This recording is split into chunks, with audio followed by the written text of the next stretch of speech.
आसिम वकार, वक्त की जमीन पर एक भी अस्पताल बता दीजिए।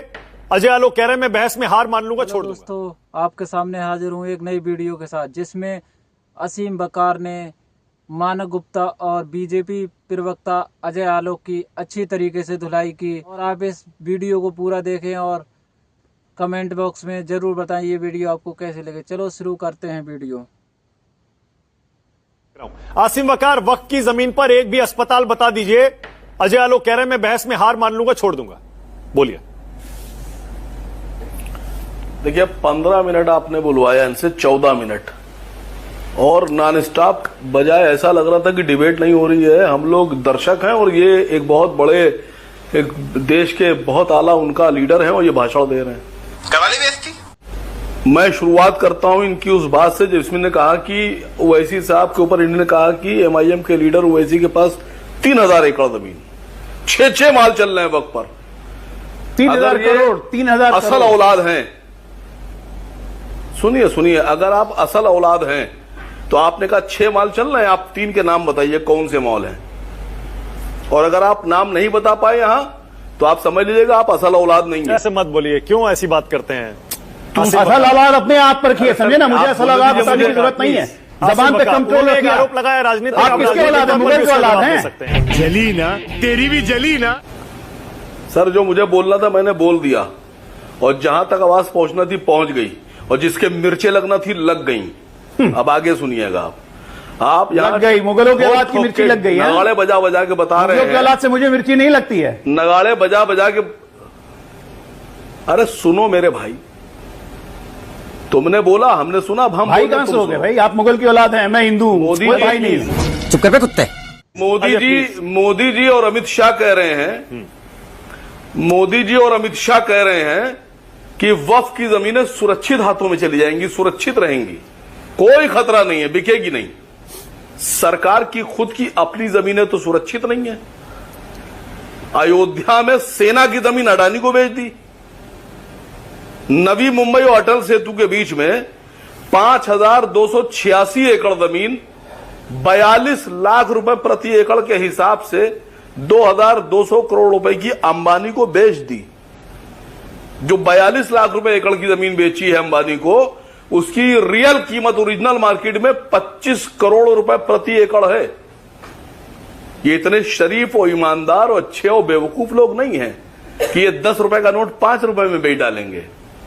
ये बीजेपी वाले हैं, ये 10 रुपए का नोट 100 रुपए में बेचते हैं। समझ रहे हो आप? खाली इस बात की जांच होना चाहिए कि अंडर टेबल कितनी डील की गई है जो 42 लाख रुपए प्रति एकड़ की जमीन बेची गई है। आप हमारी जमीन बता रहे सुरक्षित है, अपनी जमीन तो आप बेचे डाल रहे। मैंने 2 बातें कही, अडानी को अयोध्या में सेना की जमीन और अंबानी को 5286 एकड़ जमीन 42 लाख रुपए प्रति एकड़ के हिसाब से। अगर किसी में हिम्मत है तो मेरी इस बात को इनकार करके दिखा दे। सबको चैलेंज है, पूरे पैनल को, इंक्लूडिंग मानव गुप्ता। क्या बात है सर, क्या बात है सर। अपनी जमीनें तो आप बेचे डाल रहे हैं, लेकिन अस्पताल आप बता रहे हैं 12,000 करोड़ रुपए का फायदा। सुनिए सर, 12,000 करोड़ रुपए का वक्फ का फायदा। नीरव मोदी, मेहुल चोकसी, माल्या, न जाने कितने लोग कितने हजार करोड़ रुपए, लाख करोड़ रुपए लेकर भाग गए। किसी एक को लाइए, लेके आ रहे मेहुल चोकसी लाकर जितना पैसा वापस आए 12,000 नहीं 12,000 करोड़ हमको दे दीजिए, मुसलमानों को, बाकी आप रख लीजिए। सही पकड़े हैं ना। रख रहे हैं मेहुल चोकसी को वापस ला रहे हैं आपके लिए, चिंता क्यों कर रहे हैं? पता नहीं है, अपडेट नहीं। मैंने ये कहा है कि अगर ये असल से हैं, अरे फिर वही बात, बीजेपी प्रवक्ता, तो 3 मॉल के नाम बताएं, 3 मॉल के नाम बताएं जिस पर इन्हें इल्जाम लगाया है कि वक्फ की जमीन पर वैसी आपका चैलेंज हो गया। एक सेकेंड, बिस्तर समेटे हो यहां से निकल जाइए। गजब बेइज्जती है। एक सेकंड रुक जाइए। आसिम वकार, जैसे मैंने कहा राजनीतिक आरोप है, मैं आपसे दरखास्त कर रहा हूं, राजनीतिक जवाब दे सकते हैं, जो जवाब देना है दीजिए, मर्यादा में रह के दीजिए। एक दूसरा, आपने जो जवाब देना था दे दिया, जो कहना था, रुकिए ना, अब एक सेकंड रुकिए तो सही। अब अजय आलोक ने जो कहा, प्लीज उसका भी जवाब दीजिए। आरोप लगा रहे हो, कह रहे हैं राजनीतिक आरोप पर एक भी अस्पताल आप बता दीजिए। अब राजनीतिक आरोप हो गया है। सुनिए बात सुनिए। अब आप यहां बैठकर इनकार कीजिए या हाँ में हाँ मिलाइए कि हाँ वो ऐसी साहब के 6 मॉल हैं। वक्फ की जमीन पर, और या फिर आप ये कहिए कि झूठे हैं। मानव गुप्ता जी आपके चैनल पर आपकी डिबेट पे अरे आसिम भाई एक सेकंड बोलिए, क्या आप पसंद करेंगे? एक मिनट अजय आलोक का आरोप आप जवाब देंगे, मैं यहां जवाब देने नहीं बैठा हूं, मैं सिर्फ डिबेट करवाने और मैंने उसको दे दिया मॉडरेट जवाब। करने के लिए बैठा हूं। थारी एक एक हरकत से वाकिफ हूं मैं, रिकॉर्ड है थारा मेरे पास। जवाब आपको देना है, मैंने आपको मौका दे दिया, आप कुछ कर, अब आप जरा अजय आलोक का भी जवाब दे दीजिए। राजनीतिक है क्यों? अरे मैं तो सिर्फ इतनी बात कह रहा हूं, मर्यादा में रहकर जो जवाब देना दीजिए ना, मैं आपको कहां रोक रहा हूं, आपको पूरा टाइम दे रहा हूं। मैं कह रहा हूं सर, वक्फ मुझे की खाली जमीन इस पर बात एक का भी जवाब अस्पताल दे है दीजिए, क्या, वो बता मानव दीजिए। गुप्ता अजय जी। आलोक पूछ रहे हैं। मानक गुप्ता जी मुझे इस बात का जवाब दे दीजिए कि 5,286 एकड़ 42 लाख रुपए से वो जमीन अंबानी को बेची गई जिसकी कीमत 25 करोड़ रुपए अच्छा प्रति ठीक है, एकड़ ओके, ये बात आप झूठ 4 है या बार सच बोल है? चुके हैं, अब आगे बढ़ते हैं, रुकिए ना एक मिनट, एक सेकंड, अब आगे बढ़ते हैं जरा। आप प्रधानमंत्री 100 की बार बात का बोलूंगा, जवाब दे 100 बार। दीजिए। वो कह रहे हैं कि पुराने वक्त कानून की 1000 वजह बार से ही बोलूंगा भाई साहब। मुसलमान आज पंक्चर बना रहा है, जवाब दीजिए। नहीं, अब प्रधानमंत्री जी का भाषण मैंने सुना, कल के कांग्रेस ने कोई मुसलमान अध्यक्ष ही नहीं बनाया आज तक, और इतनी मोहब्बत प्रधानमंत्री के होठों से टपक रही थी कि बह रही थी नालियों में मोहब्बत मुसलमानों के लिए। तो एक साहब को मैंने फोन किया, मैंने कहा प्रधानमंत्री जी ये कह रहे हैं, तो उसने कहा हाँ, वो जेपी नड्डा खान साहब है ना आजकल अध्यक्ष बीजेपी के, कल के भारतीय जनता पार्टी कैबिनेट में 18 मंत्री हैं मुसलमान, केंद्र की सरकार में। आप बताइए, सूप तो सूप छलनी बोल रहा है, इतनी छेद है उसके अंदर। एक मुसलमान सांसद नहीं पूरी पार्टी में, आप यहां ठेकेदारी उठाए फेंके दे रहे हैं। अरे आप कांग्रेस की तरफ से क्यों जवाब या दे रहे हैं? मुसलमानों का कांग्रेस की तरफ से दीपक झा जवाब दे देंगे, आप अपना जवाब दीजिए ना। मैं आपसे जो पूछ रहा हूं उसको बताइए। आप कहते हैं मुसलमान अगर सड़क पर नमाज पढ़ लेगा तो आप पासपोर्ट जब्त कर लेंगे उसका, आपको बहुत मोहब्बत है। आइए हमारे साथ, हम दिखाते हैं कितनी सड़कें रोक कर रोज सड़कों रोक कर आज आसिम वकार आज जवाब नहीं दे रहे। आसिम वकार आज सवाल के जवाब में सवाल पूछ रहे हैं, आप तो खूब जवाब देते हैं भाई, आज क्या हो गया बताइए ना जरा। प्रधानमंत्री कह रहे हैं पुराने वक्त कानून की वजह से मुसलमान पंक्चर बना रहा है, दीजिए ना जवाब। हाँ बेटा, लगता है तुम गू खा के ही मानोगे।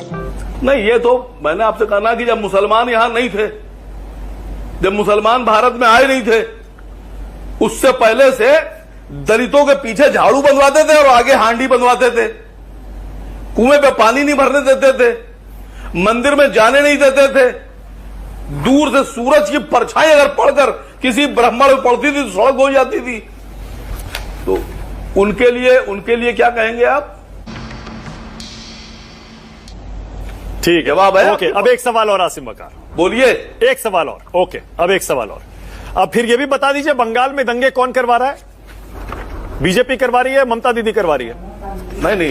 नहीं, देखिए बंगाल में बीजेपी वर्सेस टीएमसी लड़ाई चल रही है, और यहां तो आप मानक गुप्ता जी बड़ी भाषण आप देते हैं टीवी पर बैठकर, मुसलमान ने यह कर दिया, इसका घर गिरा दो, उस पर बुलडोजर चला दो, उसको जेल भेज दो, उसका पासपोर्ट जब्त कर लो, है उसकी गाड़ी तोड़ दो। और यहां करनी सेना ने जो आगरा में किया, बुलडोजर लेके चली गई करनी सेना। आप फिर जवाब नहीं दे रहे। आज आसिम वकार क्या हो गया आपको? आज सारे मेरी जो सीधी बॉल फेंक रहा हूं मैं, तो बाउंसर भी नहीं डाल रहा हूं मैं, सारी छोड़े जा रहे हैं, खेल क्यों नहीं रहे आज? अरे आपको बॉल सर आपको बॉल ही नहीं फेंकना आती। अरे सवाल कर रहे हैं, सीधी बॉल फेंक रहा हूं, उसको भी छोड़ रहे हैं। बाल गए आप बॉल फेंकना। मैं पूछ रहा हूं मुसलमान पंक्चर क्यों बना रहा है? प्रधानमंत्री कह रहे हैं, उस पर जवाब नहीं दे रहे। नहीं, मैं पूछ रहा हूं, अजय आलोक ने जो कहा एक भी वक्त की जमीन पर अस्पताल बता दीजिए, उस पर जवाब नहीं दे रहे। मैं कह रहा हूं बंगाल में दंगे कौन करवा रहा है, उस पर भी जवाब नहीं दे रहे। सर अरे मेरी बात तो सुन लीजिए, मैं कहने जा रहा हूं, रामजी लाल सुमन दलित हैं और उन्होंने जबान चला दी तो उनके घर पे बुलडोजर लेके पहुंच जाएंगे, और मान सिंह ने तलवार चला दी महाराणा प्रताप पे, तो वहां क्यों नहीं जाते हैं आप? वहां टुक इसलिए नहीं जाते हैं। ठीक है, तू समझा? हाँ। नहीं, तू समझा नहीं। मैं थोड़ा पंक्चर पे ही आना चाहती हूँ। हाँ ये चलिए, कंचना मैं अजय आलोक जी आपको पंक्चर ही करना चाहती हूँ।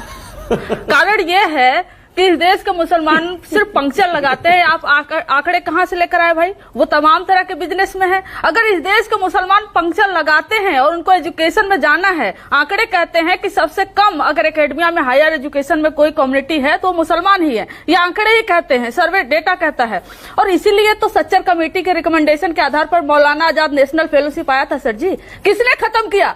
आपने खत्म किया, क्योंकि आप चाहते थे कि इस देश का मुसलमान सिर्फ और सिर्फ पंक्चर लगाए। ये आपकी नियत है। आप ही बताइए, आप ही उनके साथ दुर्व्यवहार भी करेंगे, उनकी इकोनॉमी भी छीनेंगे और आप ही उनके शुभचिंतक भी होंगे। ये सब दोगलापन है। और इतने ही शुभचिंतक हैं तो जब 20,000 करोड़ रुपए माइनॉरिटी कमीशन से वक्फ बोर्ड ने मांगा था तो एक भी रुपए क्यों अभी तक सरकार ने, माइनॉरिटी कमीशन ने नहीं दिया हॉस्पिटल खोलने का? हॉस्पिटल के बारे में पूछ रहे थे ना, आप कह रहे थे आप डिबेट छोड़कर चले जाएंगे। तो यही डीडीए ने एक रिपोर्ट डॉक्यूमेंट दिया है जिसमें इरविन हॉस्पिटल जो है वो वक्फ बोर्ड की जमीन पे डीडीए ने दिया हुआ है। और कोविड के समय में तमाम राज्यों में, मैं केरला की बात कर रही हूँ, केरला में 1.6 हेक्टेयर जमीन पर वक्फ बोर्ड ने कहा कि हॉस्पिटल बनाया जाए। सरकार ने उसको मंजूरी नहीं दी, इसलिए वो नहीं बना। अच्छा, 560 बेड का। तो ऐसे तमाम उदाहरण मिल जाएंगे। थोड़े गूगल आप भी कर लिया करिए।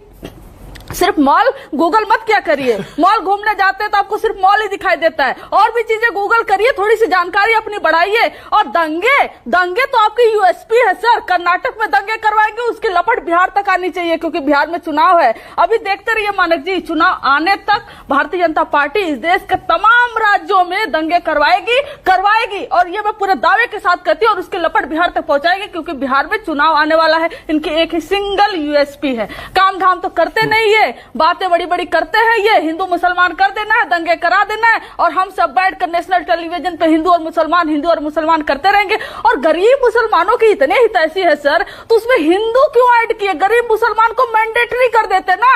जो 12 मेंबर होंगे वो हिंदू हो सकते हैं। आपने ऐसा क्यों किया? कहते थे कि गरीब मुसलमान मैंडेटरी है बोर्ड में क्योंकि हम गरीब मुसलमानों का भला करना चाहते हैं। कथनी कुछ और, कहनी कुछ और। ओके, आप कुछ भी बोलो, ये नहीं सुनने वाले। वीडियो कंप्लीट हो चुकी है और आपने देखा इस वीडियो में असीम बकार ने मानव गुप्ता और अजय आलोक को किस तरीके से धोया। आपको ये वीडियो कैसी लगी कमेंट बॉक्स में ज़रूर बताएं। मिलते हैं नेक्स्ट वीडियो में।